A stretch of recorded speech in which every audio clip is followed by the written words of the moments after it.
There are a few different new Nintendo Switch 2 news stories I want to highlight with you all today, starting with a brand new Nintendo Switch Online update that's been officially announced. Listen, this game for me, I don't have any level of nostalgia for. It'll be one I'll check out for the first time, but you might have forgotten we actually had previously seen a leaked list of N64 games due to Nintendo's own NSO trailer.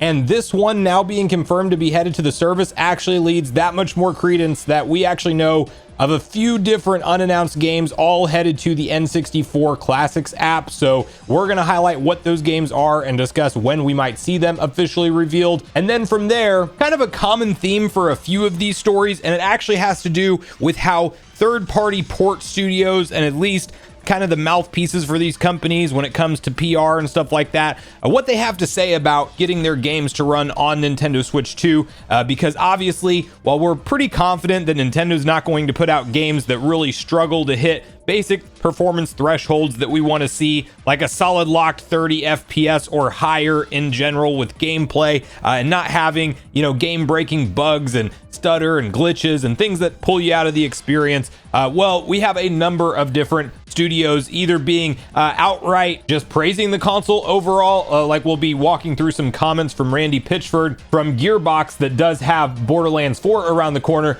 Then you're seeing all this new Star Wars Outlaws footage, which we'll be having a second video go live today on the channel with my initial thoughts on that gameplay, and we will be discussing performance as well. But you may have seen some mixed things online in regards to the performance so far, and if you really look at the more detailed gameplay, the general consensus is that it's actually running pretty good, all things considered, on the Nintendo Switch 2. Then we do have Machine Games actually excited for the challenge of bringing their Indiana Jones and the Great Circle over to Switch 2, but really overall kind of giving a positive highlight and sentiment in terms of what they believe the console is capable of. And then we do have some interesting reports around FC26 on Switch 2 and whether or not it's like on par with the other console versions as we would hope it would be, but there's some new details floating around on that. Probably one of the more exciting stories for me is this possible tease from Sandfall Interactive and exploring releasing Clair Obscur Expedition 33 on Nintendo Switch 2, because to me, while this is not confirmed yet, it does seem in light of recent interviews that they're trying to say, yeah, we're gonna do this, but they're not allowed to actually confirm it just yet. And finally, we're going to close out with Sonic Racing CrossWorlds getting a demo that will be free to play, obviously, and check out, and that will actually be launching this month. So we'll get on the same page with all of these details, but before we do, make sure you like, subscribe, and turn on your bell notification to join Sunbro Nation if you're new here. Okay, and you first have, right over at the Nintendo of America official Twitter account, the future is Forsaken. Forsaken 64 is coming to the Nintendo 64 Nintendo Classics Mature app on September 4th for Nintendo Switch Online Plus expansion pack members. This is a game, as mentioned, I am not familiar with at all. I definitely recognize the box art from back in the day because I remember seeing it in stores and things.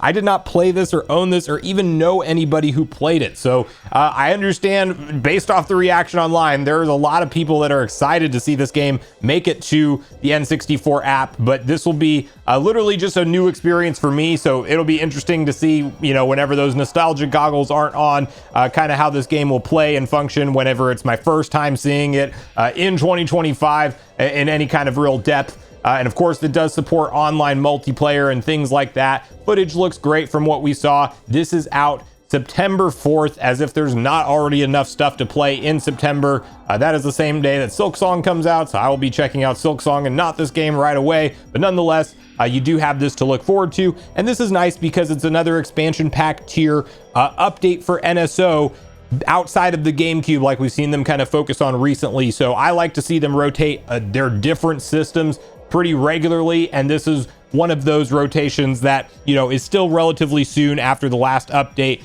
Here's hoping that September has some more surprise NSO content, especially with the looming direct that we should be able to safely expect to take place at this point on September 12th from the sounds of things. So Moving on from there, the more exciting part of this game being added in, and shout outs to this user over on Twitter that they pointed out in the thread.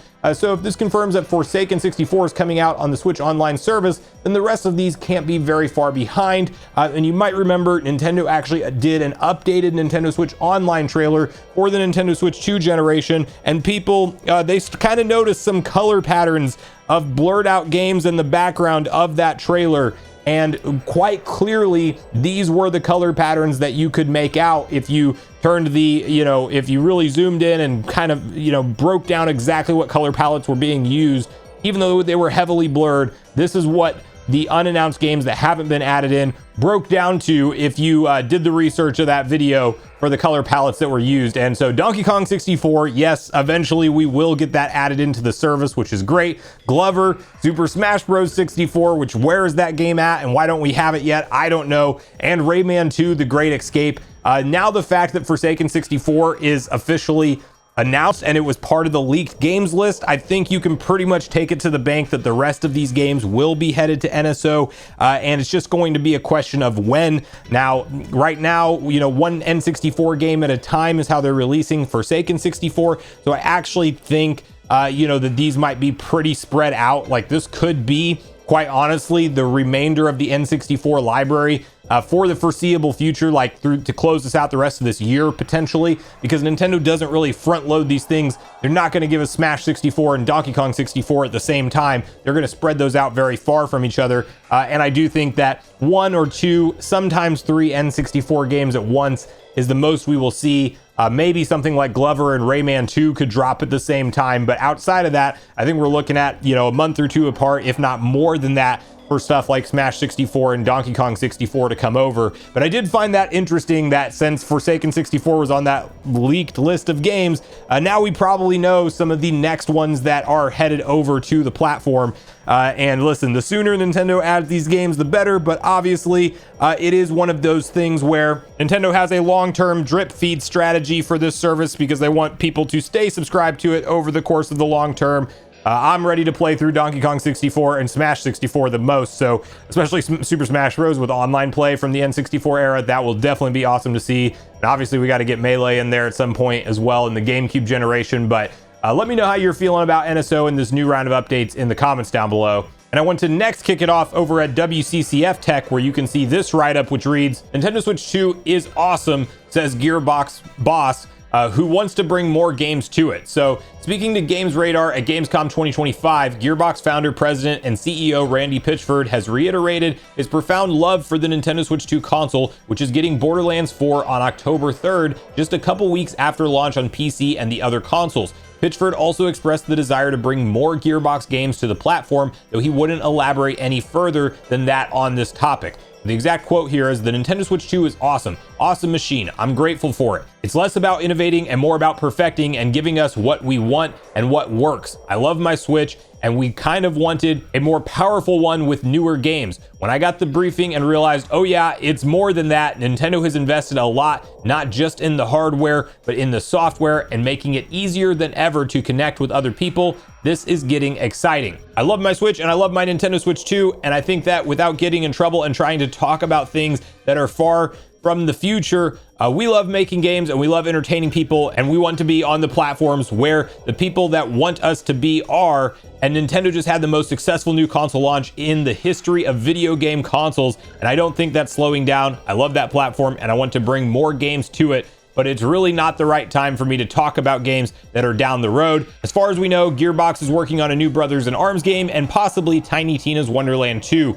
So listen, it's not confirmation that anything Gearbox is doing is always going to land on Nintendo Switch 2, but I do think it's pretty clear that the initial sentiment and the feeling of developing for the Switch 2, these developers are not looking at the dev kit and the hardware that Nintendo provided and saying, how are we going to make this work for a whole console generation? It's going to be challenging. It's going to be a problem. No, third-party devs, fortunately, are actually excited to bring their games to Nintendo Switch 2. And when we talk about sometimes those sales conversations on the channel and stuff like that, and some people aren't really into the sales numbers and the updates, but I always say it's great news when Nintendo's like breaking all the records of like most popular console launch in history, because you saw Randy Pitchford actually quote that exactly. We just talked about in yesterday's video, Capcom being pleasantly surprised and actually Switch 2 really outperforming their own expectations for the hardware. All this stuff matters when you are a potential partner with Nintendo and you look around to how many gamers are they getting on their platform and how quickly is that happening,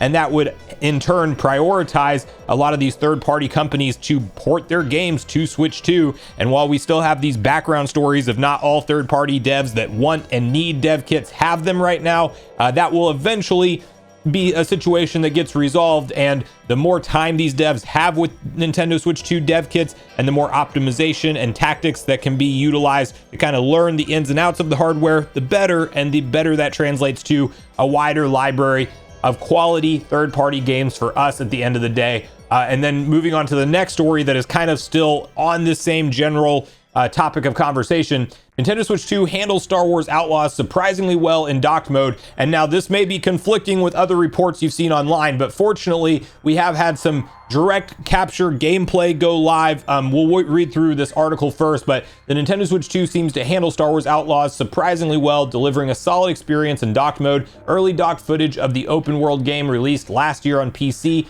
PS5, and Xbox Series X and S surfaced online, providing a good look at how the console handles the game in both its linear and open world segments. While the footage makes it clear plenty of compromises had to be made to get the game running on the new generation Nintendo console, Star Wars Outlaws seems to keep its 30 FPS cap, resulting in a decent enough performance in docked mode. No handheld footage was shared, however, so it remains to be seen if the system will be able to deliver a decent experience on the go. And you can kind of see this footage for yourself and make up a little bit of your mind, but for me, the fact that, one, this is a game that really has ray tracing built into it in its core, and that is intact and actually looking really good here. We are not seeing, constant frame stutters and dips and stuff from the gameplay. If you look at this yourself, at least I am not seeing that personally. If you do some side-by-side comparison footage, there's absolutely going to be some moments where, it's lesser quality textures and some certain sacrifices have to get made. But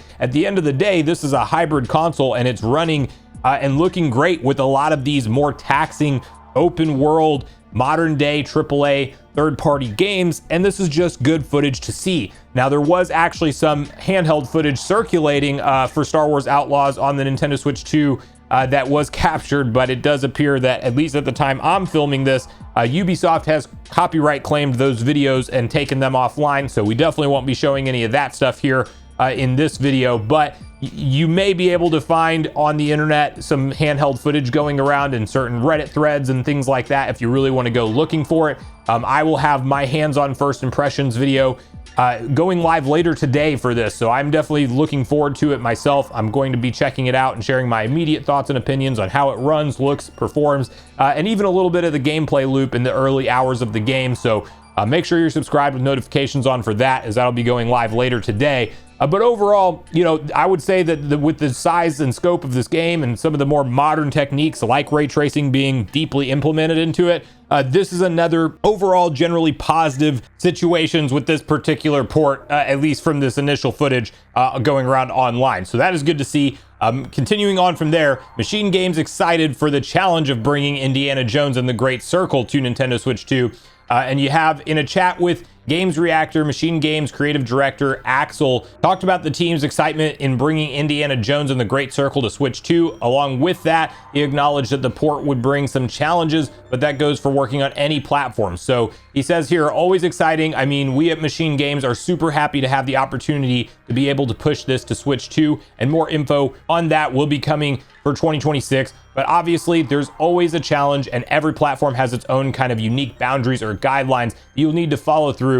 But from a developer point of view, we're super happy to be able to get everything from our indie game, play on words there obviously, into Switch 2 for next year. So again, a lot of general statements of positivity and excitement about third parties porting their games to Nintendo Switch 2 hardware, and not so much of the concern about if it will run correctly or not, but rather it's more of a situation of we're going to have to jump through certain hoops and optimize things. But this is a capable console, which is the main thing. As long as we can run modern day games without having to make too many sacrifices, that is the biggest advantage to something that is still a hybrid system at the end of the day. And I do like to see these generally across the board positive statements from various different publishers and partners of Nintendo. Now, moving on from there, FC26 does have some interesting kind of conflicting stuff going on with it, so we'll unpack this. But over at Nintendo Life, FC26 on Switch 2 on parity basically with PS5, according to EA Sports Dev.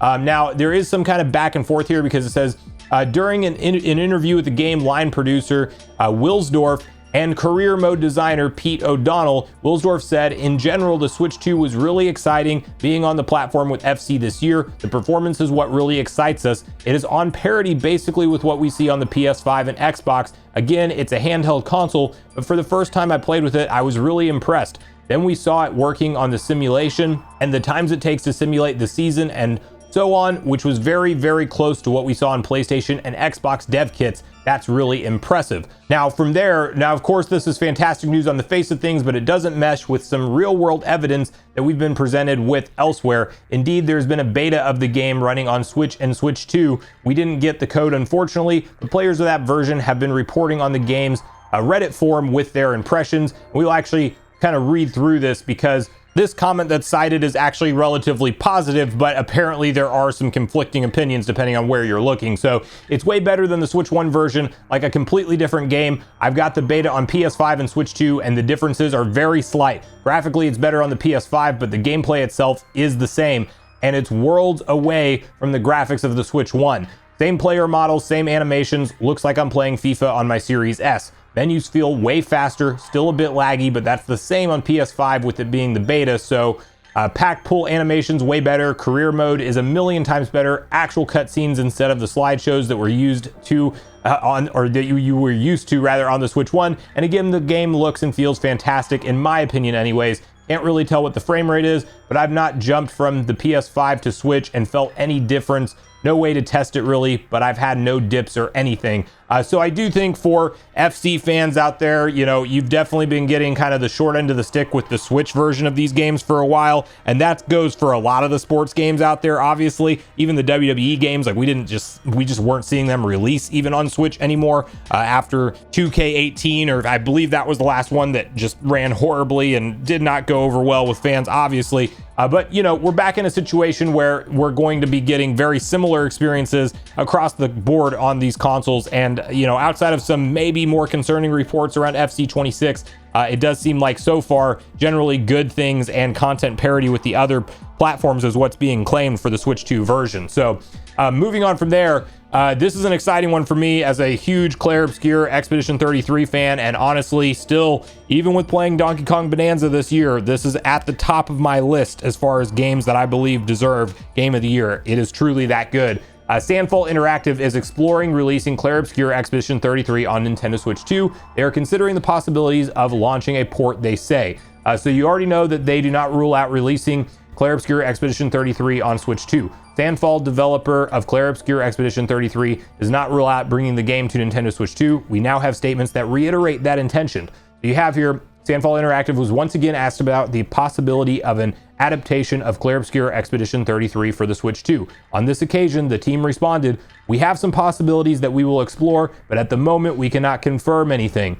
We will have to stay tuned for more details." So kind of one thing that was interesting that we may remember we talked about before, Clair Obscur did actually, that development team actually got gifted with Nintendo Switch 2 consoles for them to just own personally. That's not necessarily confirming anything that they're working on the console with dev kits and stuff, but you would probably do something like that if you knew you were going to be right around the corner from potentially releasing your big massive smash hit game on the hardware. Gift everybody a Switch 2, get them familiar with it, and realize that that's going to be a good chunk of the upcoming work that you're going to be working on bringing that game over to Switch 2. It's perfect for the audience. I absolutely think Nintendo fans will eat up this game, and the ability to take it on the go makes way too much sense. So here's hoping we see it officially confirmed at some point in the future. Who knows how soon it will be? I think this is a question of when, not if it happens, and if it makes it to Switch 2. But here's hoping it's not like still a couple years out, plus like another year or so of development time to port it on the Switch 2 would be awesome to see.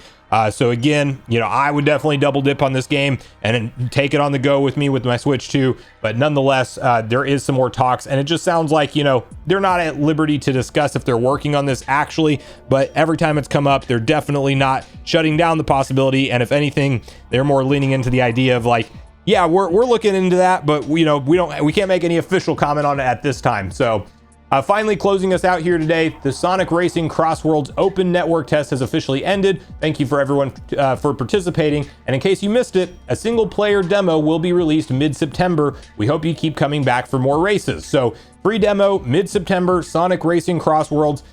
We have kind of a flood of too many kart racers this year, in my opinion. It's going to be hard to keep up with this one, in addition to being around the corner from Kirby Air Riders, and we just had Mario Kart World be the big launch game for the Nintendo Switch 2. So yes, this will be quite the year for arcade kart racers, but this one really does look good. It looks like, you know, Sega's really putting in some development effort and resources into this game, and everything I've seen about it so far with the CrossWorlds aspect looks really nice. They're going to have collaboration with a number of different characters and things like that from other franchises. I'm sure we will continue to get DLC and a more expanded roster over time. So this is an on cartridge Nintendo Switch 2 physical release as well, which is nice to see. It's also a $70 game, so at that price point, it is nice to have a free demo, and you can look forward to that mid-September. But let me know what you make of all the different stories we talked about today in the comments down below. What do you think of the new NSO update? What do you think of the various different game developers commenting on the Switch 2's power and really how they're feeling about the console so far? And how do you feel about a lot of the third-party games you've seen